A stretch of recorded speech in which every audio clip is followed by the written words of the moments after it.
2 years before teenagers armed with AR-15s, machine pistols, and sawed-off shotguns murdered 13 people at Columbine High School in Denver, Colorado, Congress passed legislation to prevent funds from being used to study gun violence.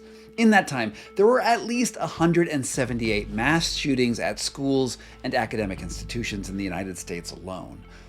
Concerned that the mounting death toll could harm the firearm industry, the National Rifle Association and right-leaning governmental groups doubled down on the famous line that guns don't kill people, people kill people. Instead of curtailing the distribution of firearms, they suggested that the best solution was to provide better mental health screenings to potential mass shooters. And that, of course, begged the question, how do you find a mass shooter before they become a mass shooter? Well, Albert Einstein once paraphrased the crime writer Rita Mae Brown in saying that insanity is doing the same thing over and over again and expecting different results. Unfortunately, congressional action on firearm deaths and mass shootings reflect that definition rather well. Our national response was insane. Mass shootings, defined by at least 3 murders in one event, have been on the rise ever since. And because very few scientists could afford to study them on their own, we didn't actually have a lot of data to explain why they really happened. And then, in 2020, the ban on research ended and researchers flooded the space. And this is the reason that I have Ragy Girgis on the show today. He's a professor of clinical psychiatry at Columbia University and one of the world's preeminent academic experts on gun violence. I recorded this intro a few days after we originally spoke, and I have to say that his findings, well, they surprised me. I always had this idea that mass murder was directly correlated with the number of guns in a society, but the data-driven truth is so much more interesting. Indeed, while removing guns would work, there are actually better solutions than right or left talking points. Over the last 4 years, Girgis has worked extensively with his colleagues to construct one of the most comprehensive mass murder data repositories in existence. It's called the Colombia Mass Murder Database. He's the author of numerous papers on mental health, psychosis, and firearms, and I'm incredibly excited to share this conversation with you. Thank you so much for being on the show, Ragy. Thank you for having me, Scott. Okay, so the first question I have is what is the Columbia Mass Murder Database, and why didn't I know about that until yesterday when you sent me your bio? Well, thank you for the question. And again, thank you for having me on to discuss this very important topic. Your introduction really summarized it. There's been virtually no really evidence based, rigorous research done in this area uh, at all until about 2020 or thereabouts when the government started funding this sort of research. We became involved, my colleague Dr. Gary Ricardo and I, because we saw that there was more research involved and we really wanted to apply evidence-based methods, rigorous research design to the question. Our primary question, as I'm a psychiatrist and the people we Mhm. work with are psychiatrists and psychologists, our primary questions were about the relationship between mental illness and mass shootings. We wanted to, as definitively as possible, answer the question of how much does mental illness contribute to mass shootings. Of course, we also were able to answer many other questions. But either way, that all began in about 2019, 2020. Mhm. We put together the largest mass murder database in the world, and we only began publishing on it a few years ago. Okay, so what is in this mass murder database? Is this where a good journalist can go in to get just infinite true crime stories, or what are we talking about here? Sure. Well, what we did is we collated all of the publicly available mass murders, meaning mass shootings and mass murders perpetrated with other weapons, such as knives and cars and via drowning and everything else, at least publicly available, since 1900 throughout the world. So all over the world.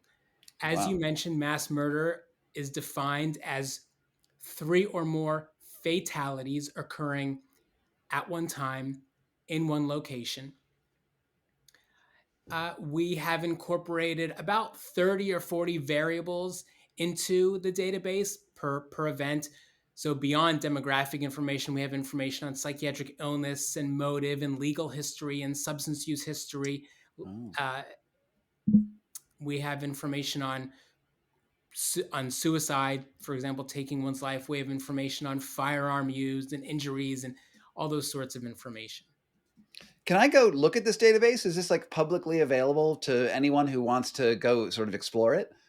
This database is not publicly available, although we are happy to work with people who contact us, Right. have questions, and are willing to, work in a collaborative manner. Okay. Um, Well, what would you say? So basically, this is when you say you've collected the mass murders. What you've collected is all the data, news stories. Is it police reports, autopsies, and what sort of like materials exist that you're pulling on to sort of make these big picture assessments of the profiles of mass shooters, mass murderers? That's correct. About 85 to 90% of the information comes from news media, and we limited our data collection to reliable news sources like NBC, CNN, those sorts of sources online, and then the analogs or whatever was similar earlier in the 20th century from which we obtained a lot of our data. There are Mhm, also lots of police reports, as you mentioned, online, court records, and mhm. then a few other sources of information like manifestos and those sorts of things, all online.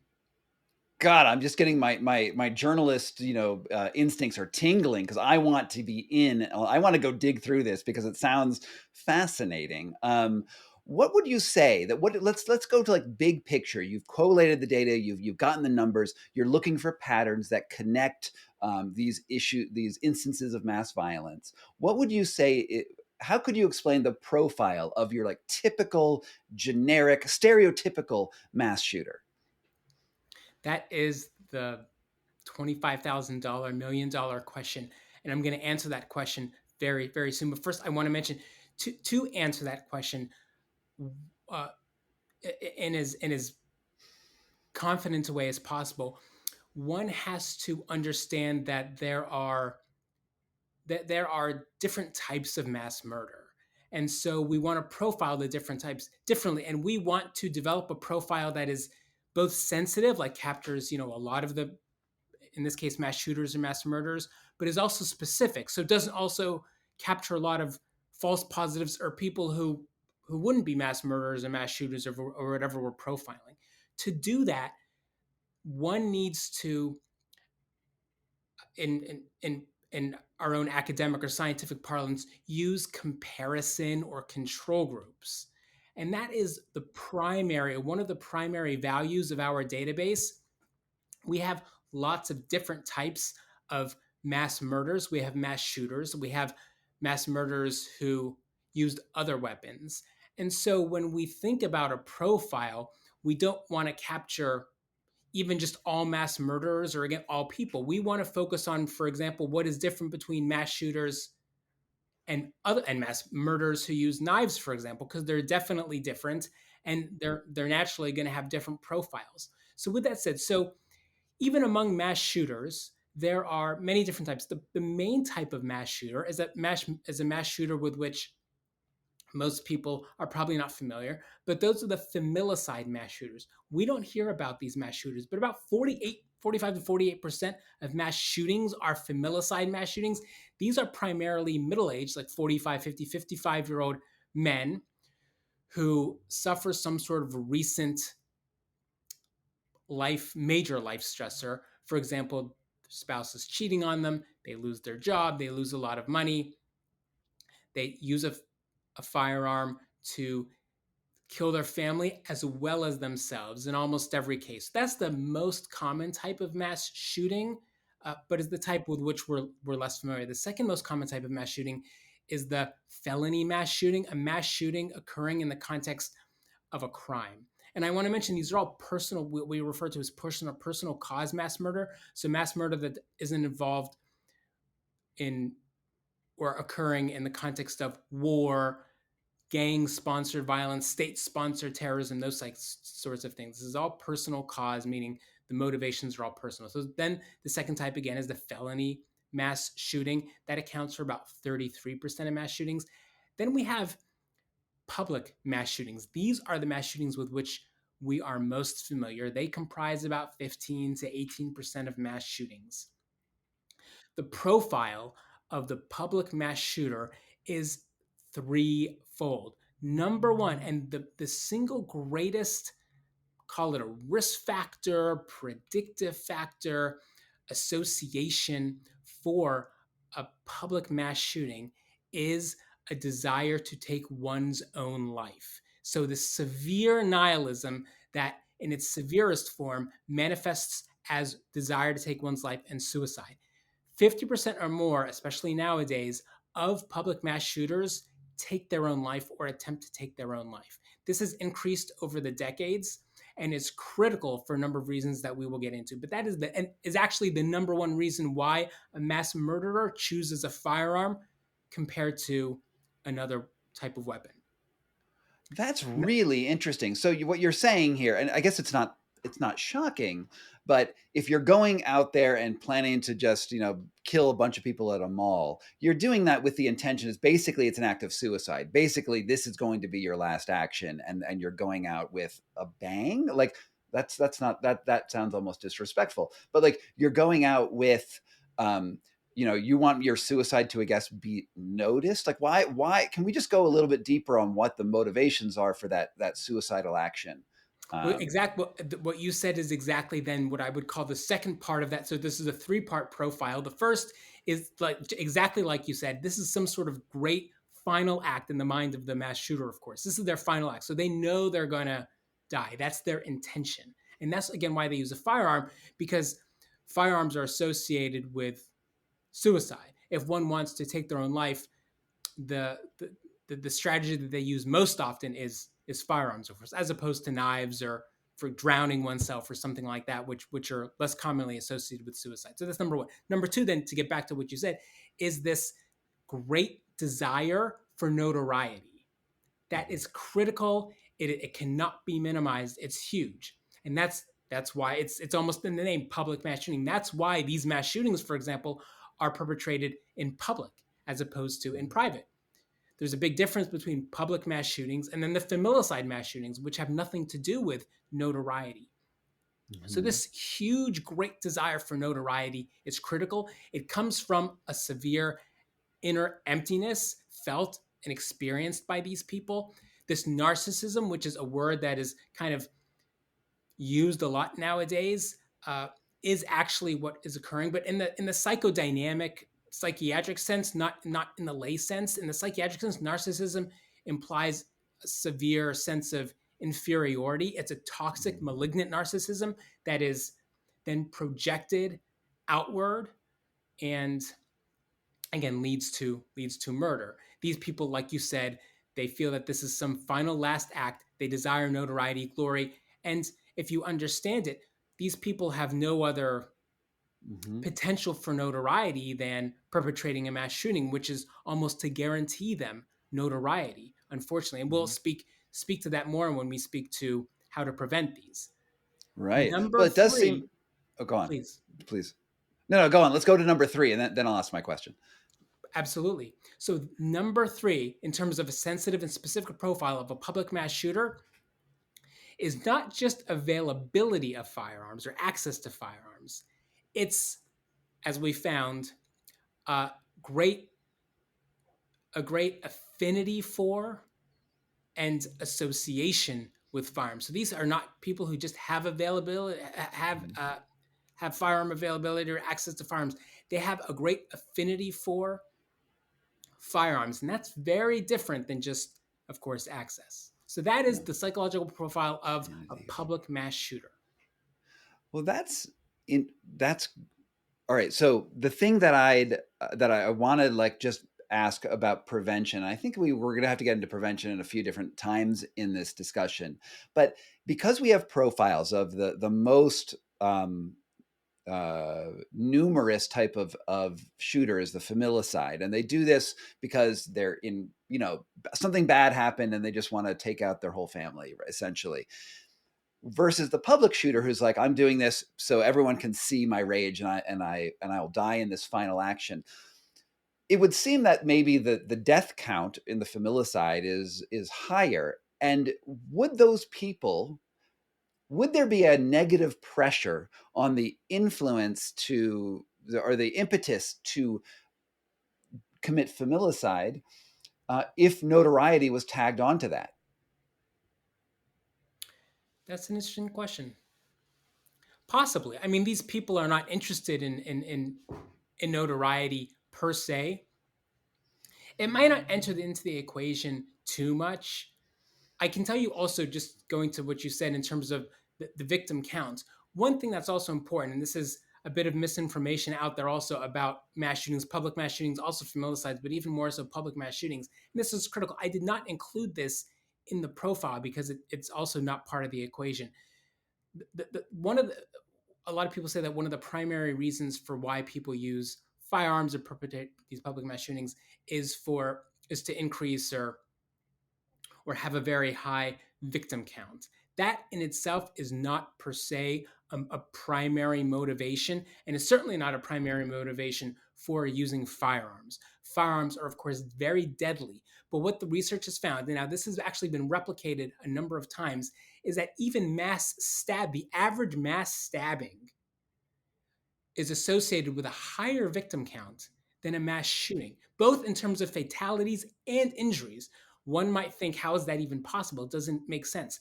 It makes sense in a number of ways, for a number of reasons, and in a number of ways. One, that's not to say that firearms aren't deadly. They're very deadly. And when used in a certain way, for example, from a sniper position or something like that, they can be very deadly. And in fact, the public mass shootings that have been associated or led to the most fatalities have involved those few in which the perpetrator has taken a sniper type position, etc. And those are obviously very unfortunate. The average one, though, does not involve that because that is not the goal of the mass shooting. That is not involved in the equation and in the mind of the perpetrator. And also because, again, these people are using firearms primarily because they want to take their own life. And it follows that if they take their own life, they're also limiting the number of people that they can kill. It's more about the notoriety. It's more about the desire to take one's own life.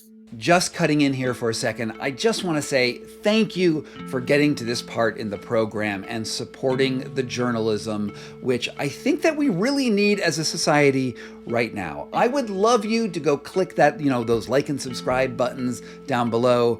And if you really want to get like early access to the stuff that I do and support journalism in a world where journalism is dying, please consider becoming a premium subscriber on Substack. That's where I prefer you go. And, you get all sorts of cool perks along the way. So, again, thank you for being here. Like and subscribe. And now back to our interview. Mm-hmm.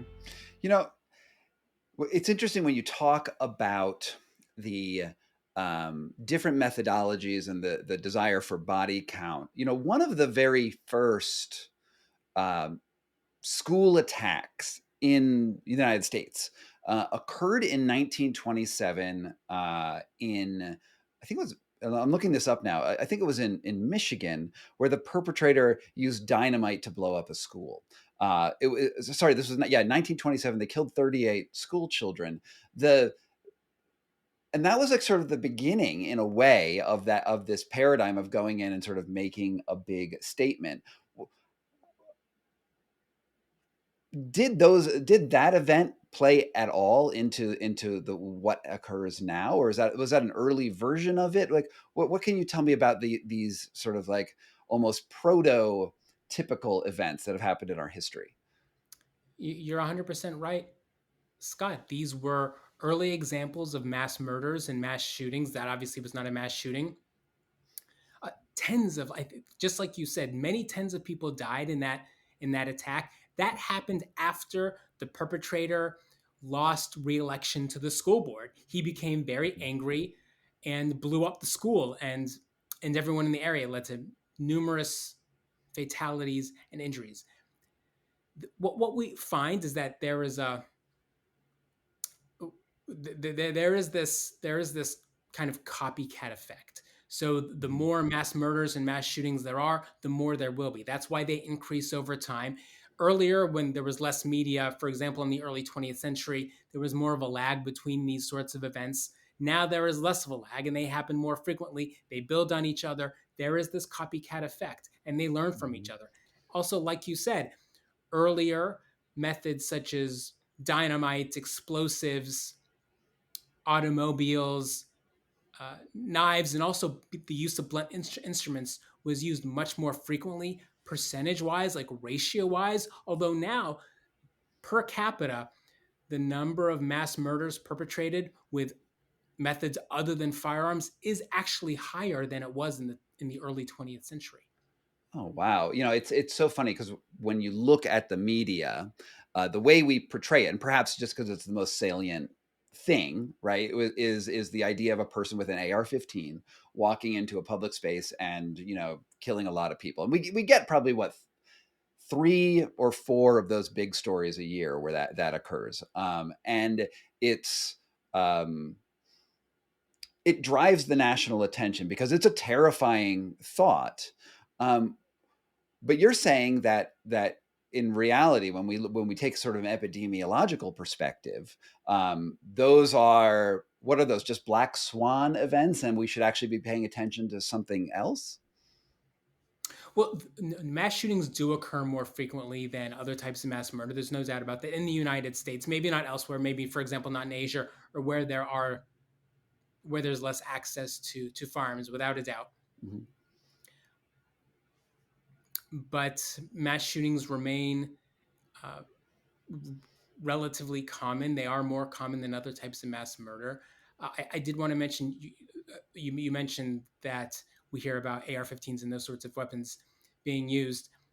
Those weapons are being used more frequently nowadays. However, again, related to access to firearms and what is available, most mass shootings are still perpetrated with non-automatic weapons, simply because those weapons and firearms are what's available.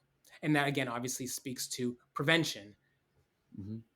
Well, so 1 week after the Sandy Hook shooting, it took the lives of 28 school children. The head of the NRA, Wayne LaPierre, famously said that the only way to stop a bad guy with a gun is a good guy with a gun.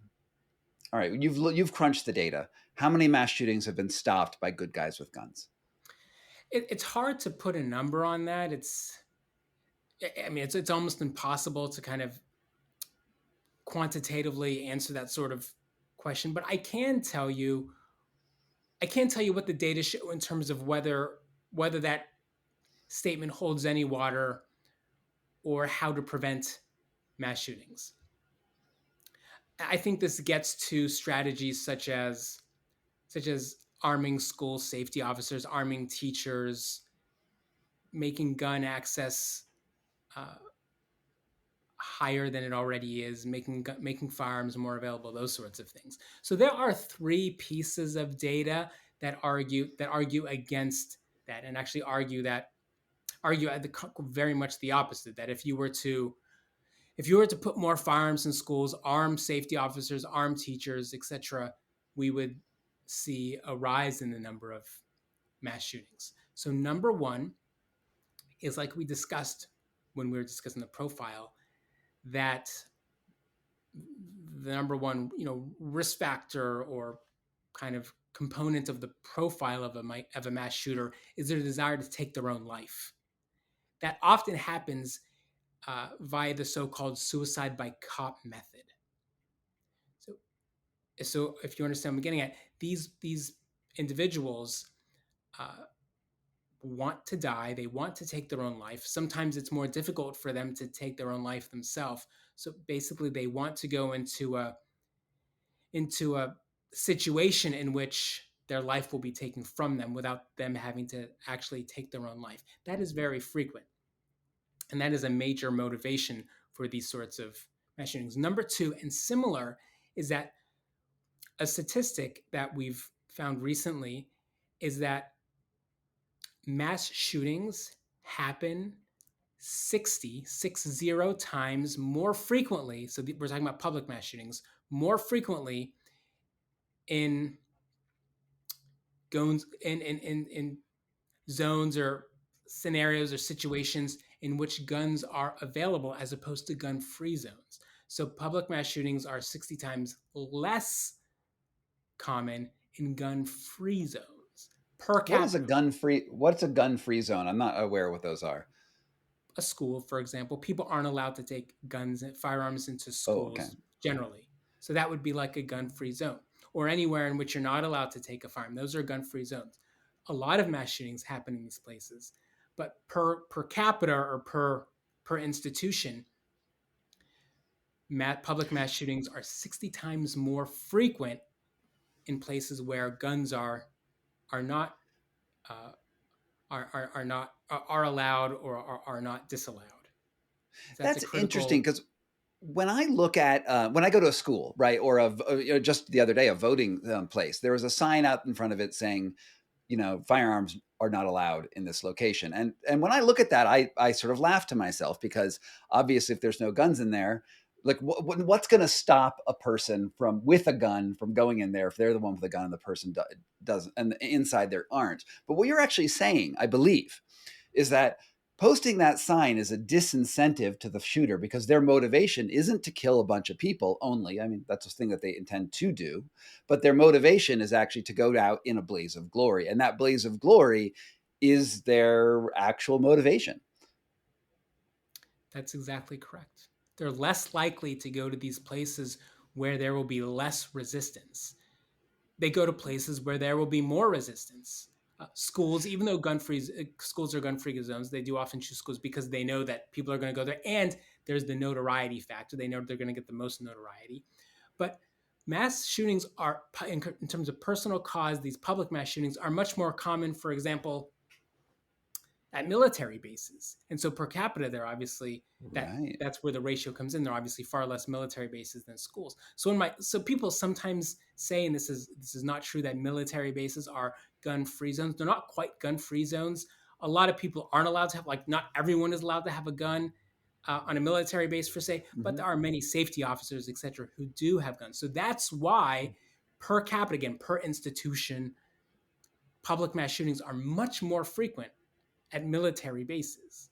And then number three, uh, it doesn't matter how one runs the data, whether one's looking at mass shootings or Mm-hmm. gun violence in general or anything else, there is a very strong relationship, regardless of how we look at it, Mm-hmm. between weak firearm laws and either the number of mass shootings, the victims per mass shooting, etc.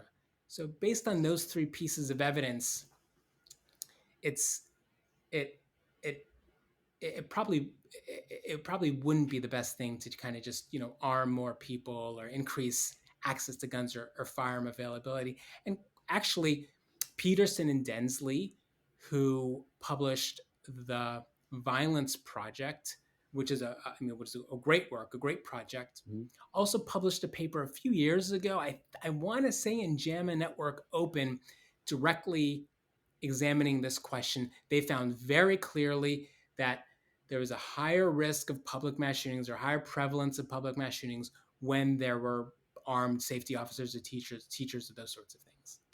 This is for me a really eye-opening conversation with you because I think I've grown up and I've generally accepted the idea that more access to firearms is going to be a more deadly world. Like if there's more guns in the world, obviously someone it's going to be easier to go grab a gun and kill someone than in a world where we have strict regulations and no one has access to guns. And while that may, of course, play a role, right? And we could make sort of sort of that sort of discussion. What you're actually saying is that we need to look at the psychology writ large, and that the goal of mass shooting is different than just access. The goal is actually to die more than it is to kill.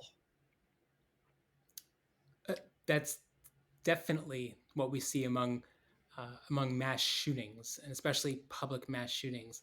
And that's critical. So, all right. So there's going to be some sort of big takeaway here that I'm going to think about, but I maybe you can just give it to me right now. Is what should we do in terms of gun regulation, and what are we getting just totally wrong? Sure. Well, one takeaway is that, and again, this is a piece of misinformation that's often quoted or stated, and that is that, for example, if there were less guns, if we were to, get rid of guns or whatever, but there are less guns in general, if firearm availability were lower, these people would just use other weapons. That has as definitively as possible been disproven. That's just not the Mm. case. So these people don't, for example, decide to perpetrate mass murder and then just kind of like, have a list of weapons and choose one for whatever reason. It's exactly the opposite. They decide to kill themselves and use a firearm for the glory of it. If there were no firearm there, they simply wouldn't do it. They wouldn't be able to kill themselves with as high a likelihood, and again, their chances of notoriety would go down. So they just would now have no motivation or less motivation to perpetrate the mass murder or mass shooting in this case. There Oh are many. man. Okay. Go on. Don't let me interrupt you. Sorry. Yeah, no worries. There are many potential preventive strategies. One strategy would definitely be to limit access to or availability of weapons. That is kind of a very broad, general strategy. It would work. There are a lot of considerations, but that is one potential strategy. It would work. There's very little doubt about that. There are other considerations for sure, but technically that would work. However, there are many other potential strategies. For example, even moving maybe even more proximal to kind of the root cause or the source of the problem is to think more about motivation and those sorts of things. And again, for these, we need to think about the different types of mass shootings and mass murder. So again, limiting access to firearms is a broad strategy. It would be effective. There are other considerations. For example, what if we were to talk about mass murder or mass shootings perpetrated by the mentally ill? Those do occur. They do not account for the majority of mass shootings or mass murder in general. In terms of mass shootings, only 5% are perpetrated because someone is mentally ill. That number is too high. It needs to be lower. It needs to be zero. We need to do a better job. However, the fact of the matter is that 5% of especially public mass shootings, about 5 to 8%, are perpetrated because a person is mentally ill. That number is going down over time. It has gone down over time. The solution to that is different because the motivations are different. The motivations for these people who are generally psychotic uh, have to do with their delusions and hallucinations. So the strategy is very clear. It's to better treat, identify, medicate these people. Because in almost every case, these people again are psychotic and unmedicated, and usually younger, meaning at the beginning of their illness, when the risk of violence is the highest. That is very clear. That also speaks to the probably severest misinformation out there about mass shootings, and especially the relationship between mental illness and mass shootings, and that is that psychiatric medications encourage, motivate, lead to mass shootings or mass murder or violence in general. That's absolutely false. The data are very clear. There's very little reason to go into it anymore, except that the data are clear. I can explain the data, but the data are very clear. That's completely false. So if we have these 5% of mass shootings that are actually caused by mental illness, the solution is very clear. We need to identify these people better, and we need to medicate them in almost every case. If we're talking about the public mass shootings, there are a number of strategies. So we have the broad strategy of limiting firearm availability, but we can go further. What we find is that we can also address the concept of or the issue surrounding the desire for notoriety. There is so gun availability and access is a problem, but the gun culture, violence culture, and the romanticization of violence in general and gun violence in particular is a big problem and is probably one of the reasons why the rate or the prevalence of mass shootings has increased fourfold since about 1980 or the mid 1970s. Between 1900 and about 1970, the prevalence was very stable, didn't change. And then it increased and has continued to increase since that time, about fourfold. There are a lot of reasons why this might be the case. The primary reason might be the impact of media, and in particular, the romanticization of guns and gun culture. This doesn't just mean that we see guns on television and movies. That happens. It's the gratuitous violence and again the romanticization of gun and gun culture and guns and gun violence, especially in movies and music and television and video games. That does have an effect. It's the romanticization of guns and gun violence. Let me ask you about this because this is something I have long thought about as a journalist, and I think I have had a different take than what a lot of my colleagues in the mainstream media, or at least the policies in the mainstream media, have been. We go into a movie, and it's common to see a body count. Arnold Schwarzenegger takes out 74 people in in Commando, right? That's like normal for a Hollywood movie. But when we have a mass shooting event, or if we look at Ukraine or Gaza, or really, any sort of violence where a weapon is employed, the ethic in news media is to blur out graphics, to make the actual results of violence sanitized and scrubbed, almost to match the sorts of violence that you see in movies, where a man gets shot and they fall down and hey, they're dead. My experience, and I've seen several after mass shooting events, right? I've seen, events multiple times where I've seen, lots of dead bodies in front of me. The damage that a bullet wreaks upon a body is horrifying. It's world changing in some ways. When you see a person whose injury looks improbable, like with pieces of flesh being in places they shouldn't be, arms removed, or things like that, it makes me sort of, it's gross. But it's also sort of shattering because we often have an idea of the integrity of our bodies as being somehow sacred, and death is just a thing that happens. But seeing an injury is prophylactic to gun violence to some degree in my mind. And do you think that it would be beneficial to show more actual results of violence in the mainstream media so we don't believe that guns are actually sanitized? Well, reality is harsh, and it is not in and of itself a bad thing to be exposed to the harshness of reality. Of course, sometimes younger people um, need to be protected from some sort of images and those sorts of things. But reality is very harsh.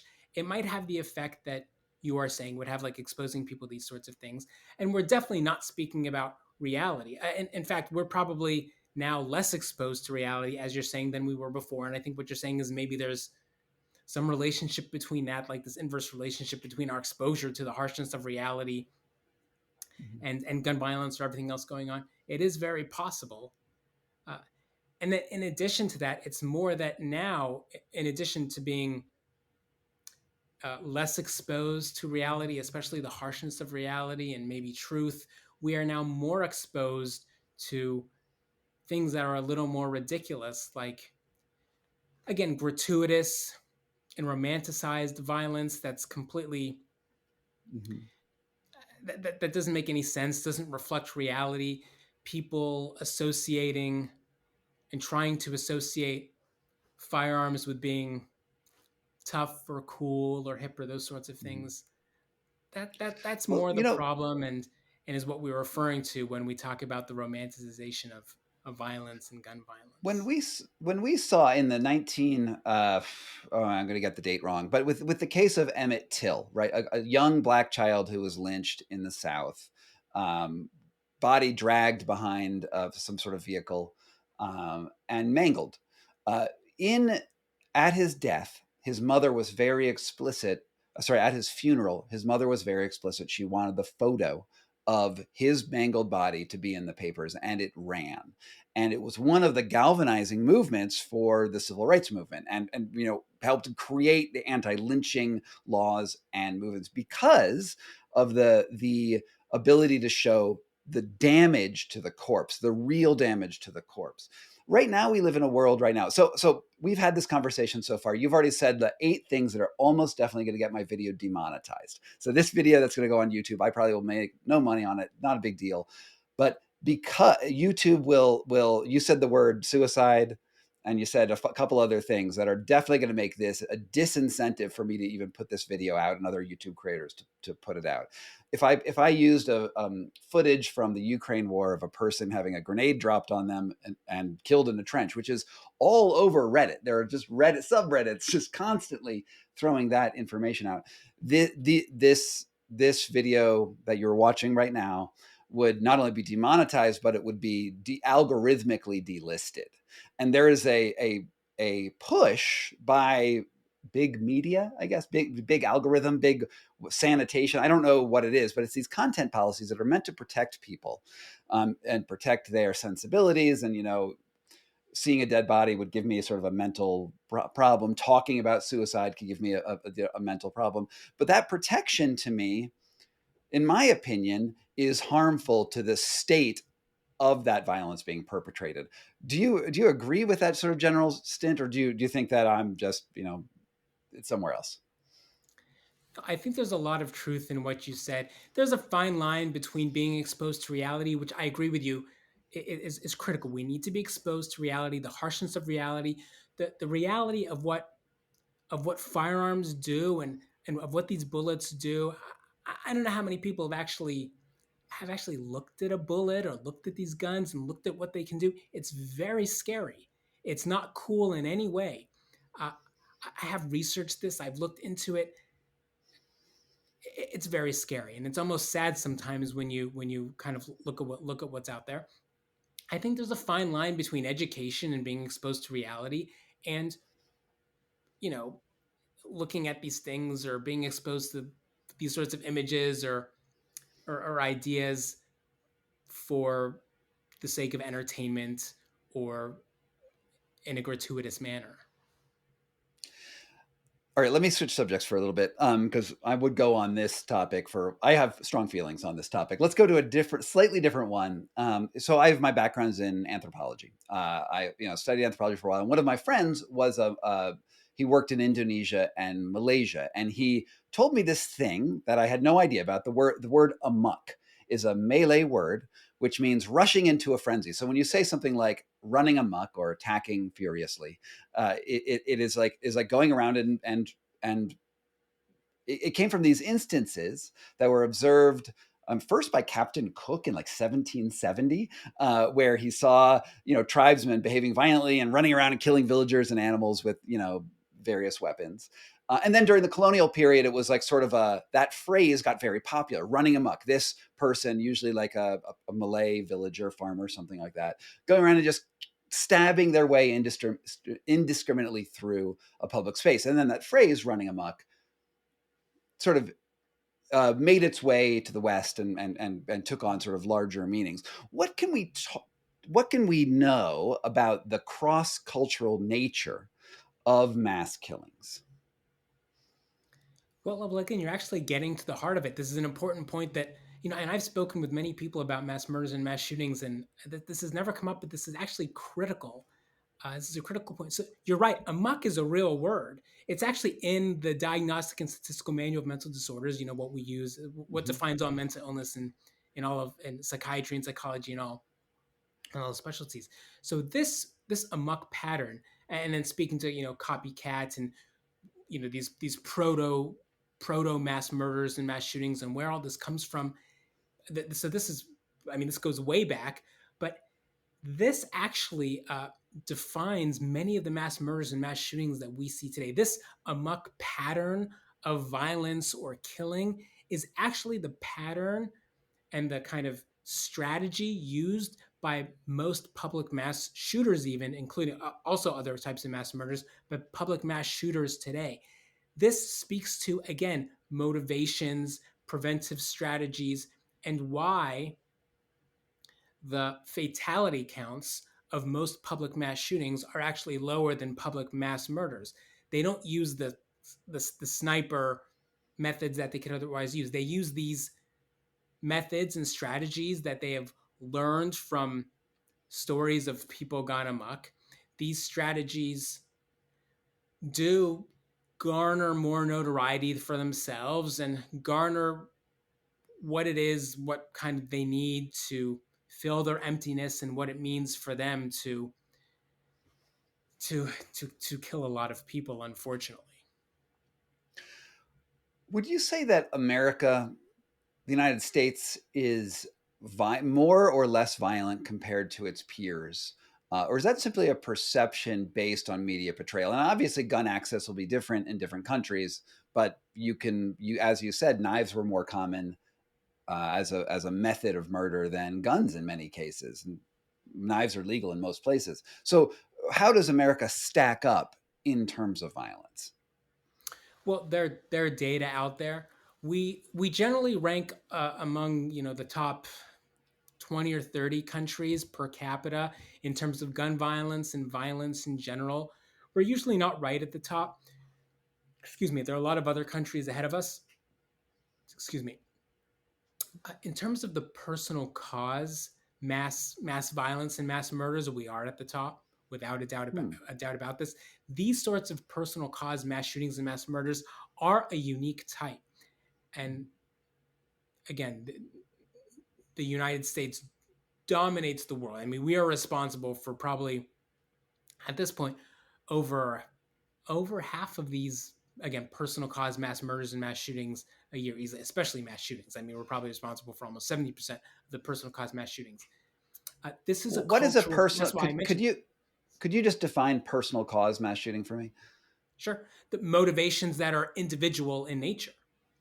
Okay. Most of the other violence perpetrated around the world, for example, is political. It's group political, essentially gang sponsored and those sorts of things. There are gangs, there are tribes. It's group political.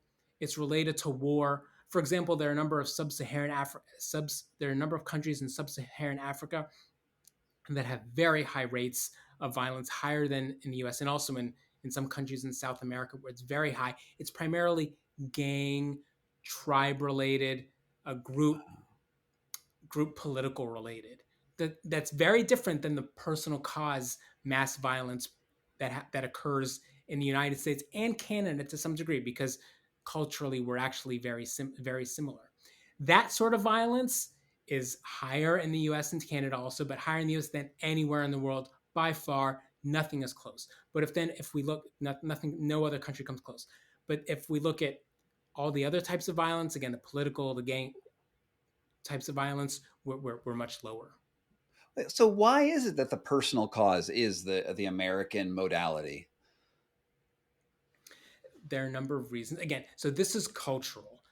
I want to take it back to the romanticization of violence and especially gun violence because the majority of mass murder perpetrated in the US is perpetrated with a firearm. There is a romanticization of guns and gun violence. It has to stop. There's almost no doubt that that is at least partially responsible for the problems by a large degree. Mental illness is responsible for about 5%. Romanticization of guns and gun violence is responsible for a large amount. Substance use is also responsible for a certain amount, not the majority, but we unfortunately have substance use issues in America. There is, and this has been replicated many times. And again, I want to stress to your audience, and I know your audience probably is more aware of these sorts of issues than many other audiences. My audience are very intelligent and very attractive, just in general. There's this romanticization of gun violence, but at the same time, there's also this feeling in America of American exceptionalism. Like Americans, I mean, I don't know, are we narcissists? We just see ourselves as the center of the world over and over and over again. And does that entitlement almost of Americans, like sort of this bad aspect of American personalities, does that play into that gun violence as well? I'm unsure whether it's. I mean, that's a good point. I haven't thought of it. It's possible that it's possible that these are associated, maybe not causally, but there could be some association, or that what's kind of fundamentally the source of American exceptionalism or whatever else is also the source of this narcissism. That although the narcissism, again, the narcissism in the kind of in the psychiatric or psychodynamic sense is a little different than the narcissism That's fair. as kind of defined or used or described by uh, by a In popular layperson. in sort of like the popular terms. Yeah, that makes sense. Yeah. Fundamentally, narcissism is not about it's not about arrogance. It's not about feeling good about oneself. It's not about feeling superior. It's actually about feeling empty, inferior. Uh, this Hmm. goes to one point I did want to mention uh, related to mental illness, and that's that a lot of people just chalk mass murder and mass shootings up to the mentally ill for a number of reasons, many reasons, including that people assume that you would have to be mentally ill to do this sort of thing. Also, Hmm. because people have a sense of a false equivalence between mental illness and sin or evil Hmm. or whatever. Uh, that's wrong. It's very unfortunate that we have as a culture, the Western culture has, especially American culture, has basically dismissed and minimized psychodynamic and psychoanalytic theory. Hmm. This is like Freud and defense mechanisms and Jung and Hmm. Kohut and Kernberg and these sorts of people. It's only through an understanding of psychodynamic and psychoanalytic theory, motivations and human nature and these sorts of things, that we can understand what leads someone to perpetrate something like a mass murder or a mass shooting without having a mental illness.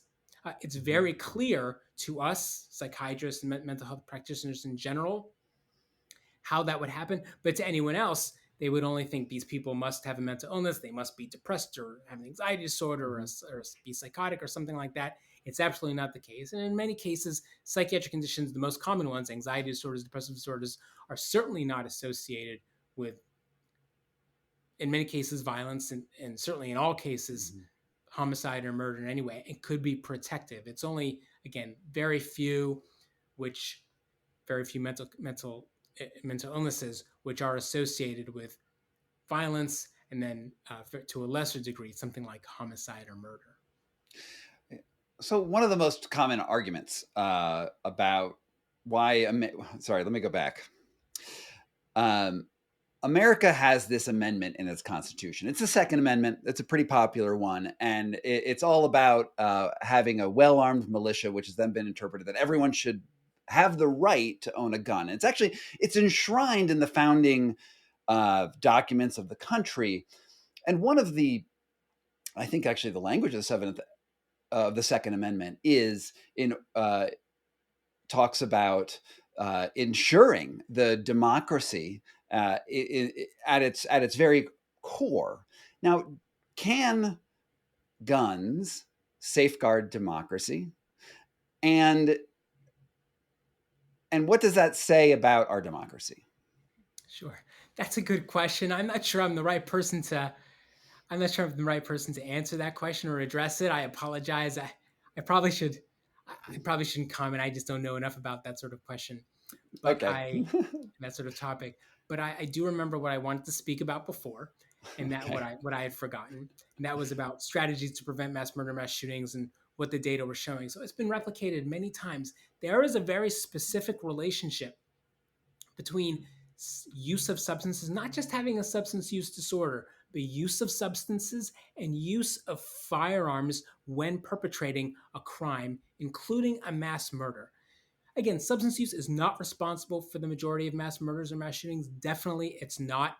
It is responsible for a substantial minority, though, even much more than mental illness, for example.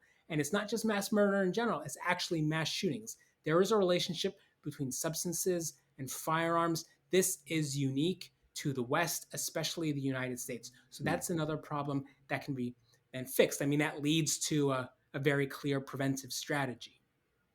I did want to mention something else, kind of getting a little bit to the topic, and certainly maybe not the Second Amendment, but gun violence in general.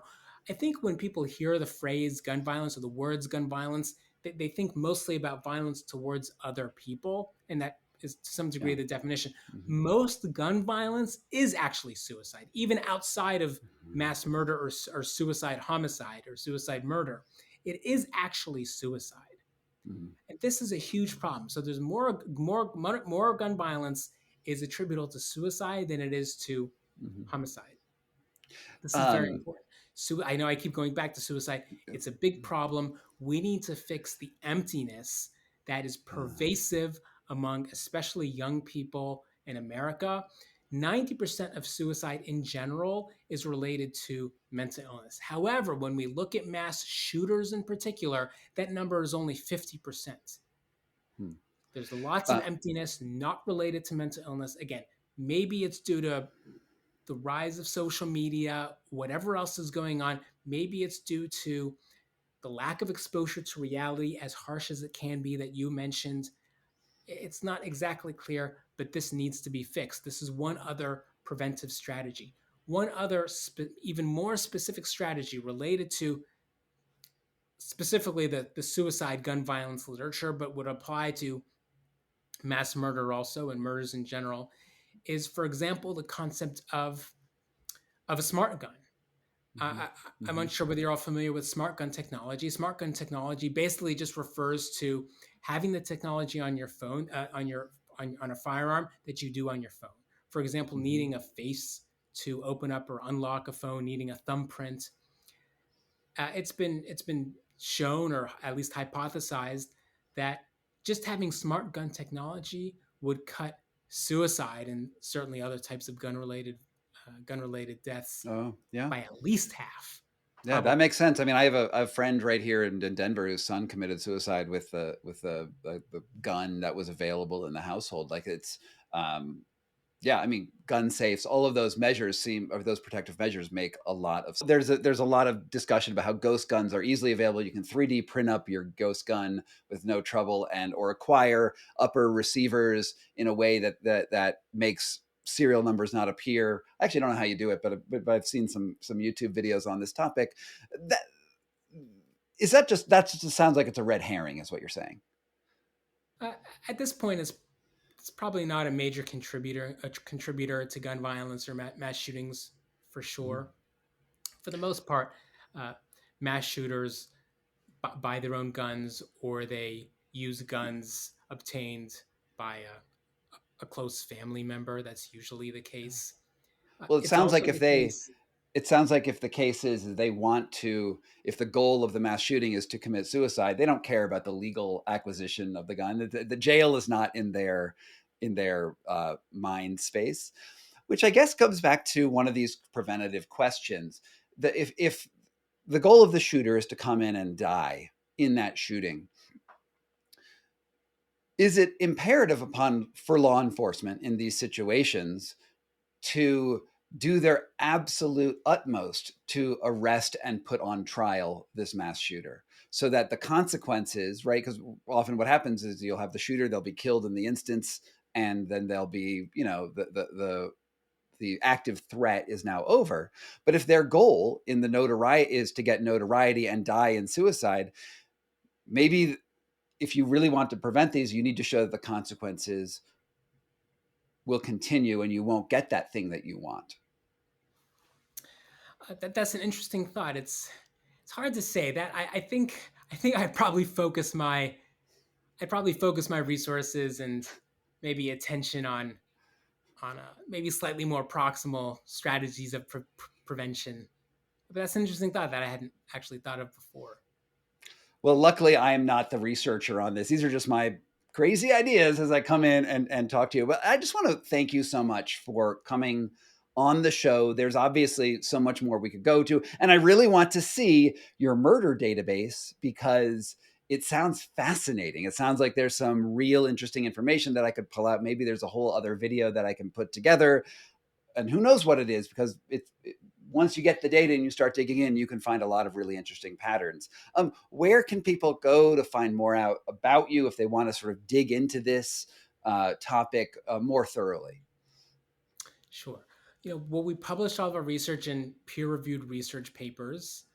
Uh, Podcasts or interviews like this, I think, are a very good way of sharing information with the public.